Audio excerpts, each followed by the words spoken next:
성경에 보면 이 노예에 대한 내용이 참 많이 등장하죠.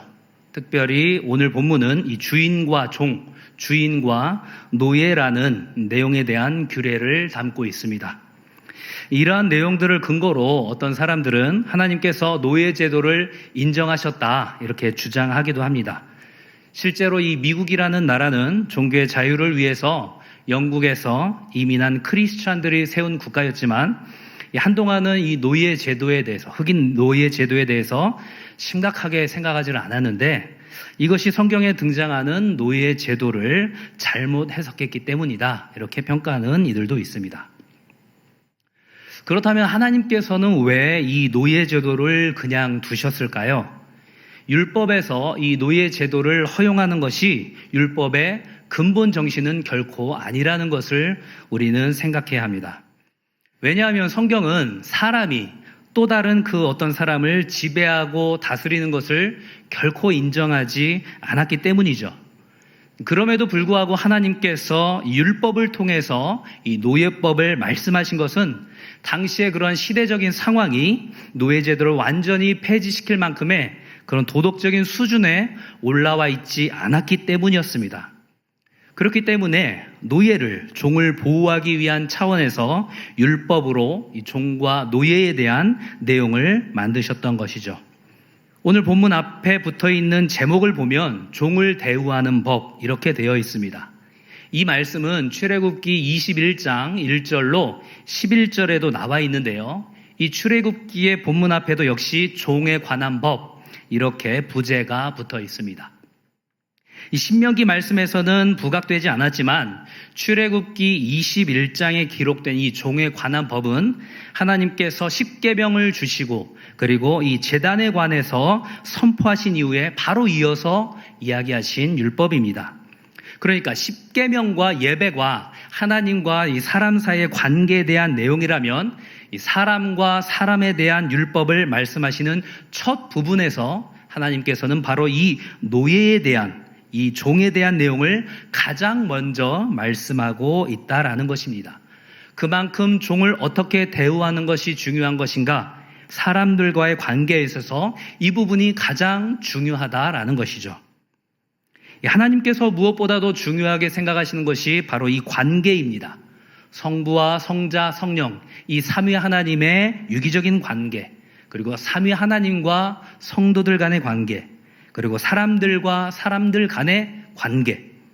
불신자들도 흔히 이야기하는 것이 있죠. 우리네 인생살이에서 가장 중요하면서도 또한 어려운 것이 하나 있는데 그것은 바로 인간관계다. 이런 얘기를 하죠. 하나님께서는 지금 오늘 본문을 말씀을 통해서 바로 이러한 관계의 중요성을 말씀하고 계시는 것입니다. 이 오늘 본문에는 주인과 종이라는 관계가 나타나죠. 주인은 종에게 명령하고 어떤 부리는 입장에 있고 반대로 종은 어떻습니까? 주인의 명령에 순종하고 따라야 하는 그런 사람이죠. 이 설교 초반에 말씀드린 것처럼 사람들 사이에서 주인과 종이라는 관계가 형성되는 것 자체가 문제가 있지만 아직은 그것을 폐지시킬 정도의 도덕적인 수준이 아니라면 하나님께서는 적어도 그 종을 어떻게 대우해야 하는가 이 부분만이라도 먼저 지키기를 원하셨다. 이렇게 생각해 볼 수 있습니다. 이렇게 주인과 종에 대한 그러한 관계에 대한 율법을 통해서 오늘 살아가는 우리 성도들에게 하나님께서 주시는 영적인 메시지가 무엇인지 함께 살펴보도록 하겠습니다. 하나님께서 오늘 본문 말씀을 통해서 성도인 우리에게 주시는 그 메시지 첫 번째 내용은요. 종들에게 은혜를 베풀라 하는 것입니다. 여기서 말하는 종은 전쟁 중에 포로로 잡혀온 이방인들을 이야기하는 것이 아닙니다. 본문에서 말하는 종은 같은 민족인 이 히브리인 남자나 여자 중에서 빚을 갚지 못해서 종으로 팔린 사람들을 말하고 있습니다. 그렇기 때문에 그들은 아주 넓은 의미에서 보면 종이기 이전에 나의 형제요, 나의 자매라는 사실을 기억해야 한다. 하나님은 이렇게 말씀하시는 것이죠. 레위기 25장 후반부에도 이 동족에 대한 율법이 등장하는데요. 레위기 25장 39절과 40절 말씀에는 이렇게 기록되어 있습니다. 너와 함께 있는 내 형제가 가난하게 되어 내게 몸이 팔리거든 너는 그를 종으로 부리지 말고 품꾼이나 동거인과 같이 함께 있게 하여 희년까지 너를 섬기게 하라. 아멘. 어떻게 얘기하고 있습니까? 이 형제인 히브리인 중에서 빚을 갚지 못해서 종으로 팔려온 사람이 있다면 그를 종을 부리듯이 하지 말고 마치 그날에 임금을 받고 일을 하는 어떤 일용직 근로자나 혹은 나의 집에 잠깐 머무르고 있는 손님처럼 대우를 하라는 것입니다. 그리고 그것도 희년이 되면 자유롭게 놓아주어야 한다라는 것이죠. 희년이 무엇입니까? 안식년을 7번 보낸 다음에, 그래서 7 곱하기 7은 49, 바로 안식년을 7번 보낸 이후에 그 다음에 50년이 되는 해가 바로 희년이죠. 이 희년에는 땅을 쉬게 하고 모든 빚진 것을 탕감해주고 땅의 소유권을 원래 주인에게 돌려주어야 했습니다. 그리고 또 하나 중요한 것이 방금 확인한 것처럼 종들이 가족들의 품으로 돌아갈 수가 있었습니다. 그런데 신명기 15장에서는 7년째 되는 해에 종을 풀어주라고 했는데 그러면 7년이 되기 전에 희년이 돌아오면 어떻게 될까요? 풀어주어야 할까요? 아니면 7년을 채워야 할까요? 네, 풀어주어야 합니다.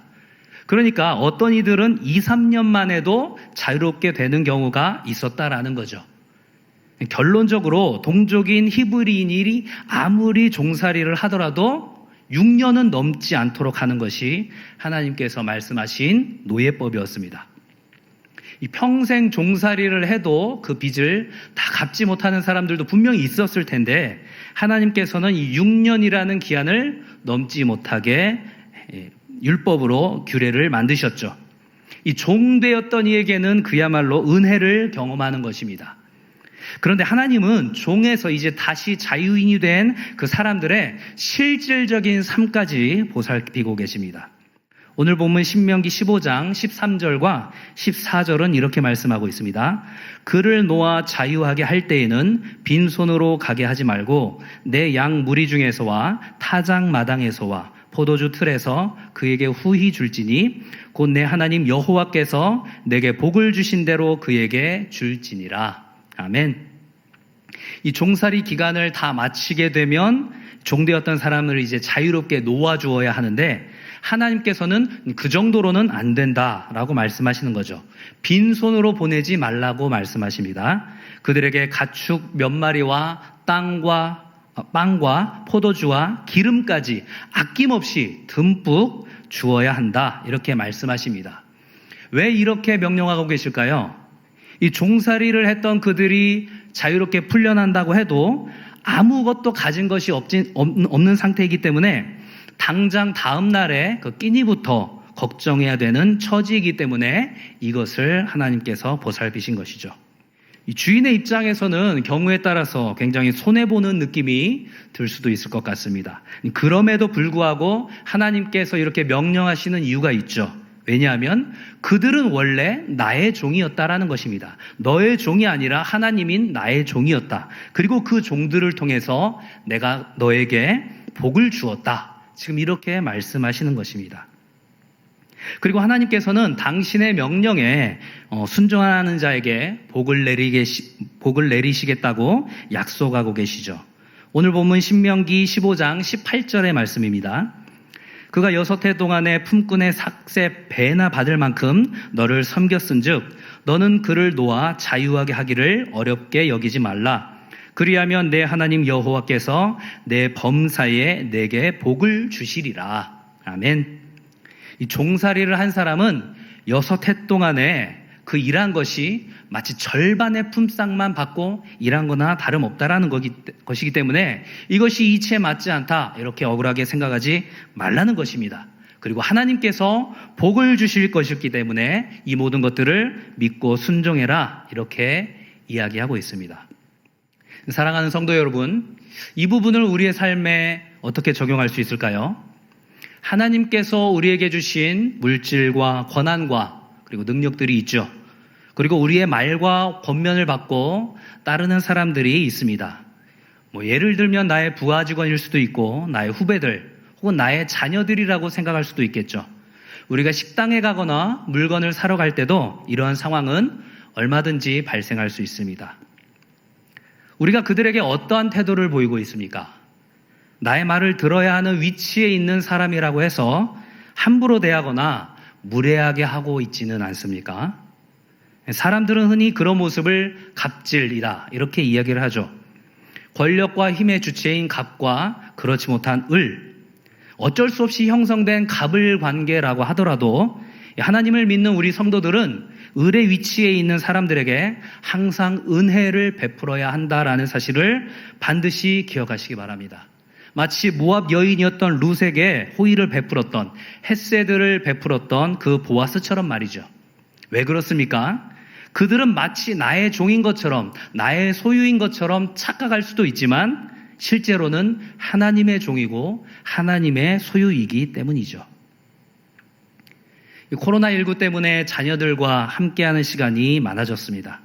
그러다 보니까 이런저런 갈등과 다툼이 늘었다는 뉴스 보도를 또한 보게 됩니다.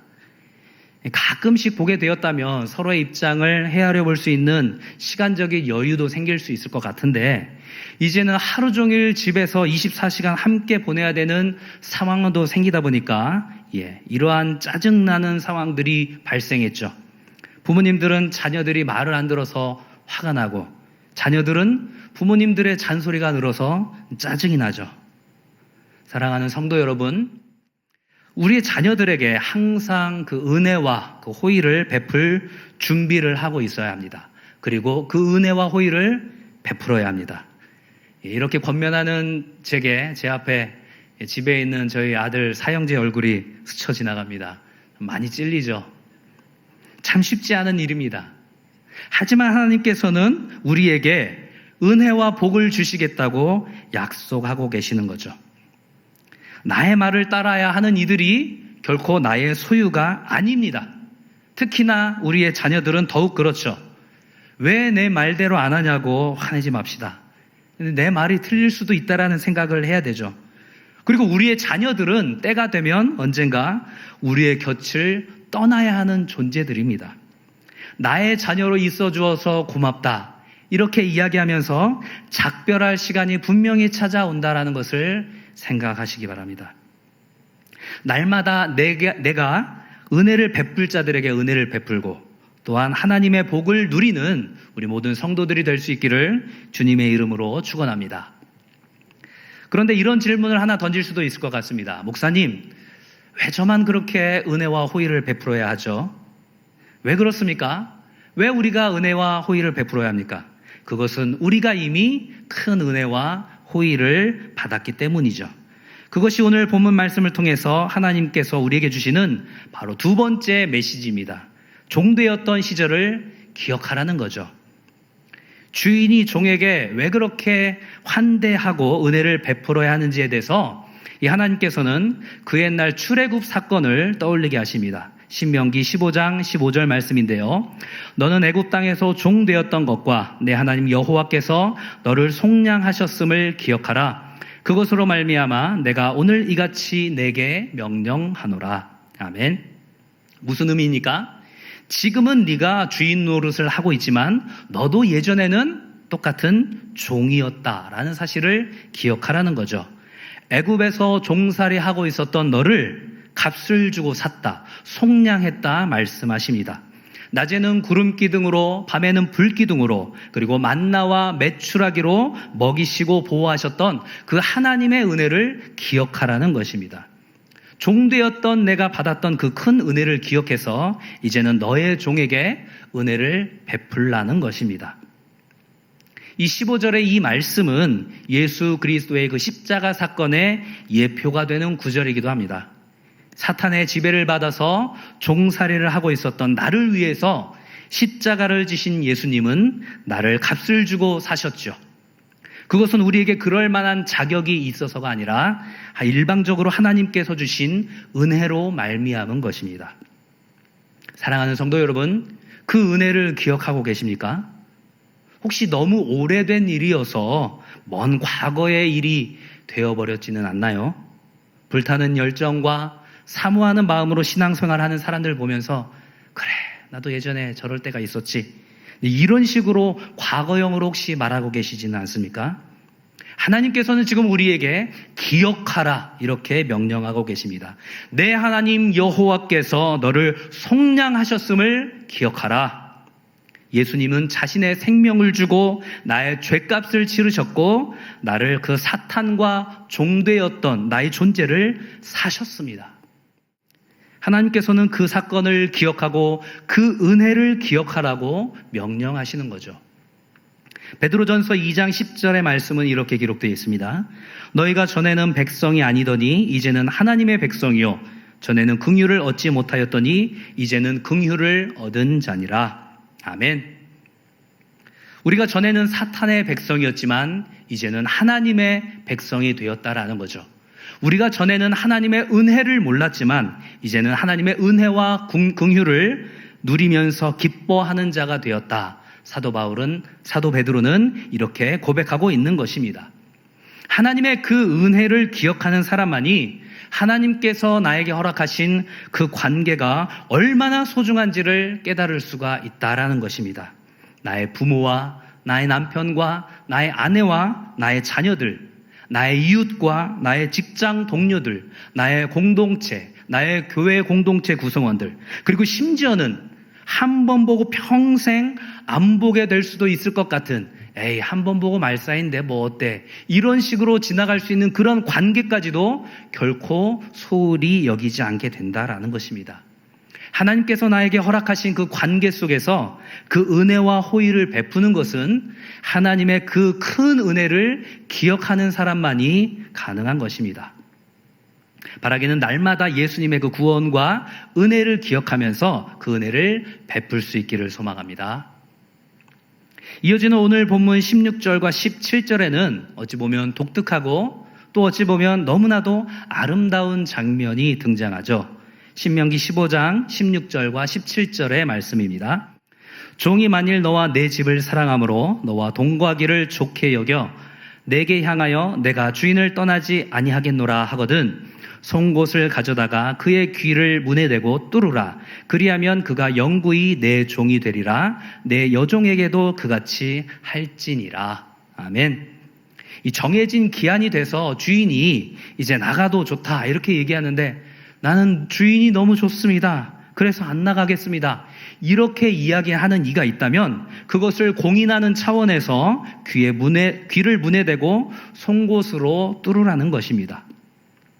이 내용을 병행 본문인 출애굽기 21장 5절과 6절에서는 이렇게 말씀하고 있습니다. 출애굽기 21장 5절과 6절입니다.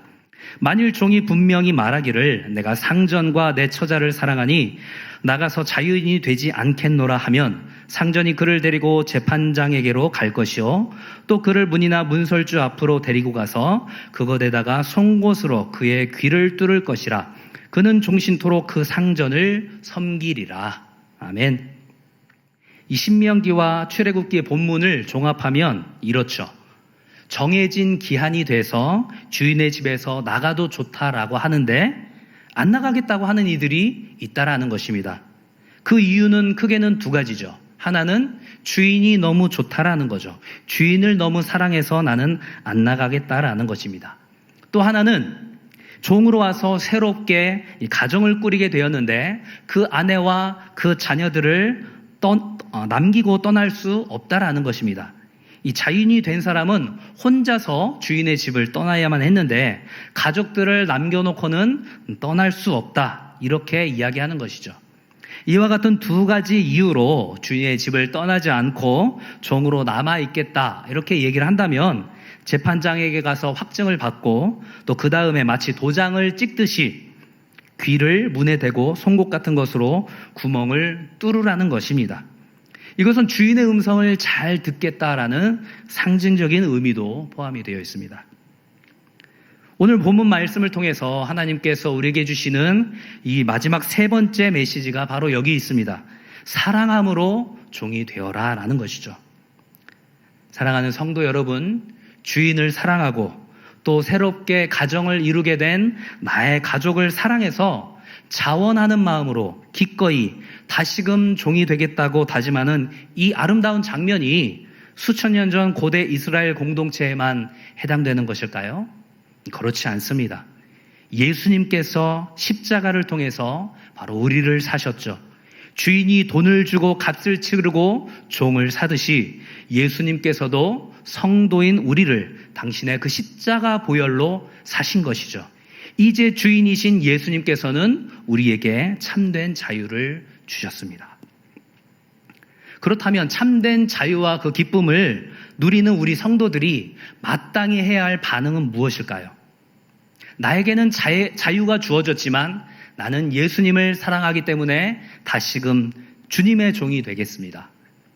내가 예전에는 사탄과 세상의 종으로 살아왔지만 이제는 진리와 참된 기쁨이 되시는 예수님의 종으로 살겠습니다.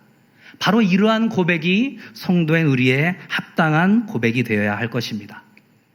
예수님의 종이 되기 이전에 우리의 모습은 어떠했나요? 에베소서 2장 2절의 말씀입니다. 그때에 너희는 그 가운데서 행하여 이 세상 풍조를 따르고 공중의 권세 잡은 자를 따랐으니 곧 지금 불순종의 아들들 가운데서 역사하는 영이라. 우리의 삶은 죄로 인해서 낡고 정체되어 있었습니다. 그때 우리는 참된 삶이 무엇인지 깨닫지 못했고 그저 이 세상이 가르쳐주는 대로 살았습니다. 공중의 권세 잡은 자이며 그리고 지금도 불순종하는 아들 가운데 활동하는 그 영을 따라서 살았던 존재가 바로 우리였다. 사도 바울은 지금 이렇게 말하고 있는 것입니다. 사랑하는 우리 성도 여러분들에게 묻겠습니다. 여러분들은 누구의 것입니까? 하나님의 것입니까? 아니면 사탄 마귀와 세상의 것입니까? 중간은 없습니다. 피조물인 우리에게는 반드시 주인이 있습니다. 그 주인이 하나님인지 사탄 마귀와 세상인지가 남아있을 뿐입니다. 예수를 믿는다는 것이 어떤 의미일까요? 여러 가지로 설명할 수 있겠지만 오늘의 본문 말씀을 묵상하면 이렇게 얘기할 수 있을 것 같습니다. 예수를 믿는다는 것은 주인을 사랑해서 기꺼이 자신의 귀를 뚫고 다시 종이 되기로 다짐하는 것이죠. 예수를 믿는다는 것은 기꺼이 예수님의 종이 되기로 자처하는 것입니다. 자유가 주어졌는데 왜 다시 종이 되려는 걸까요? 이제 해방인데 왜 다시 구속의 상태로 들어가려는 것일까요? 사랑하기 때문에 그렇게 하겠다라는 것입니다. 내가 주인에게 받은 사랑이 너무나 커서 그 사랑을 잊을 수가 없어서 그래서 나도 주인을 사랑함으로 기꺼이 다시 종이 되겠다라는 것입니다. 다시 종이 되기를 자처한 사람은 형식적으로는 그리고 표면적으로는 여전히 종이지만 이제는 주인과 함께 무한한 자유와 기쁨을 누리는 자녀로 살아가게 되는 것입니다. 예전에는 주인의 빚을 탕감하기 위해서 억지로 했던 종살이였다면 이제 내가 기꺼이 자처한 종살이는 주인과 함께 교제하는 행복의 시간인 것입니다. 우리가 예수님의 종이 되었다면 이제는 예수님을 위해서 기꺼이 다른 사람들의 종으로 희생하는 것도 기쁘게 감당할 수 있다. 이렇게 고백하기에 이르게 됩니다. 고린도후서 4장 5절입니다. 우리는 우리를 전파하는 것이 아니라 오직 그리스도 예수의 주 되신 것과 또 예수를 위하여 우리가 너희의 종된 것을 전파함이라. 아멘. 예수님께서는 제자들의 발을 씻어주심으로 섬김의 본을 보여주셨죠. 그것은 종들 중에서도 가장 낮은 종이 하는 일이었습니다. 그것은 세상 사람들이 보기에는 굴욕적이고 괴상한 모습이었습니다. 모두가 주인이 되어서 군림하고 억압하고 다스리기를 원하는데 예수님께서는 낮아지시고 섬기시고 죽임당하셨습니다. 사랑하는 성도 여러분, 이미 귀걸이를 하기 위해서 귀를 뚫은 분들도 많이 계시겠지만 우리가 예수님을 위해서 귀를 뚫을 필요는 없겠죠. 하지만 우리가 날마다 고백하고 입술로 시인하면서 삶으로 증명하길 원합니다. 우리가 매일 아침 거울을 볼 때마다 이 귓불을 만지면서 이렇게 고백하는 건 어떨까요? 나는 예수님의 종입니다. 나는 예수님의 것입니다. 종의 모든 것은 주인이 책임진다는 사실을 기억하시기 바랍니다. 내 인생을 내가 책임지고 가야 한다면 얼마나 막막하고 두렵겠습니까? 하지만 내 삶의 주인이신 예수님께서 책임지십니다. 예수님이 내 인생을 이끌어 가시면 내 삶에는 자연스럽게 예수님이 나타나실 것입니다. 그래서 예수님은 그러한 삶을 통해서 어떠한 고난과 역경도 능히 감당하게 하실 것입니다. 고린도후서 4장 8절로 10절의 말씀입니다. 우리가 사방으로 우겨쌈을 당하여도 쌓이지 아니하며 답답한 일을 당하여도 낙심하지 아니하며 박해를 받아도 버림받지 아니하며 거꾸러뜨림을 당하여도 망하지 아니하고 우리가 항상 예수의 죽음을 몸에 짊어짐은 예수의 생명이 또한 우리 몸에 나타나게 하려 함이라. 아멘. 요즘 들어서 이 구절이 계속해서 저는 생각이 납니다. 이 세상 사람들도 그리고 믿음의 성도들도 참 다들 어려운 시기를 보내고 있다. 이렇게 말들을 하고 있죠. 지금의 이 어려운 상황 속에서 나 혼자 서 있다라고 생각한다면 얼마나 막막하고 두렵겠습니까? 하지만 사도 바울은 고린도 교회 성도들에게 어떻게 권면하고 있습니까? 예수님께서는 내 삶의 주인이실 뿐만이 아니라 온전한 연합을 이루어서 나를 이끄시는 분이다. 이렇게 선포하고 있습니다. 그렇기 때문에 어떠한 고난과 역경이 와도 우리가 낙심하지 않고 절망하지 않을 수 있는 것입니다. 연약한 종인 우리의 삶 속에서 주인 되신 예수님의 능력이 드러나기 때문인 줄 믿습니다. 이 탈무드의 이야기를 하나 전해드리면서 말씀을 정리하고자 합니다. 한 부유한 상인이 있었습니다. 그에게는 아들이 하나 있었죠. 어느 날 그는 종을 데리고 여행을 갔다가 유서 한 장을 남기고 세상을 떠났습니다. 이 모든 재산은 종에게 주고 아들은 딱 한 가지만 골라서 가질 수 있다라는 유서였습니다. 가슴이 찢어질 듯 아픈 아들은 랍비에게 가서 자초지종을 이야기했죠. 그런데 랍비는 뜻밖의 이야기를 합니다. 아버지가 참 사려가 깊으시군요. 만약에 아버지가 모든 재산을 아들에게 물려준다라고 유서를 남겼다면 종은 유서를 버리거나 거짓말을 해서 재산을 다 가지려 했을 것입니다. 그것을 알고 아버지께서 이러한 유언을 남기신 것입니다. 이렇게 이야기를 합니다. 랍비는 재판장에게 종을 데리고 가서 그 유서를 보이면서 한 가지를 선택하라고 이야기를 했습니다. 그리고 모든 재산은 종이 갖게 하고 자신은 종만 가지겠다. 이렇게 이야기하라고 합니다. 법적으로 종의 모든 재산은 주인의 것이 되는 것이죠. 이 탈무드 이야기의 핵심은 무엇일까요? 종의 모든 것은 주인의 것이다 라는 것입니다. 저는 제 자신과 성도 여러분들에게 마지막으로 묻겠습니다. 여러분들은 누구의 것입니까? 네, 예수님의 것이죠. 나의 주인이신 예수님의 것입니다. 내가 예수의 것이라고 고백한다면 예수의 종이 된 나의 모든 것은 주인이신 예수님의 것이 되겠죠. 그런데 놀라운 사실이 한 가지 있습니다. 그것은 우리의 주인이신 예수님께서는 나의 모든 것을 다 빼앗아 가지고 좋아하시는 그런 분이 아니시라는 것입니다. 하나님께 다 드리고 나면 난 뭘 먹고 살지? 이러한 걱정과 염려를 할 필요가 없다라는 것입니다. 내게 생명 주신 예수님께서는 나와의 그 친밀한 교제를 위해서 내 인생의 주인이 되길 원하신다라는 것입니다. 말씀을 마치도록 하겠습니다. 오늘 본문의 종은 사랑함으로 기꺼이 주인의 종으로 다시 살기로 작정하고 있습니다. 바라기는 예수님의 종으로 살아가는 우리 모두가 되어서 주님의 그 구원의 은혜를 날마다 기억하면서 그 은혜를 베풀게 되기를 예수님의 이름으로 간절히 축원합니다.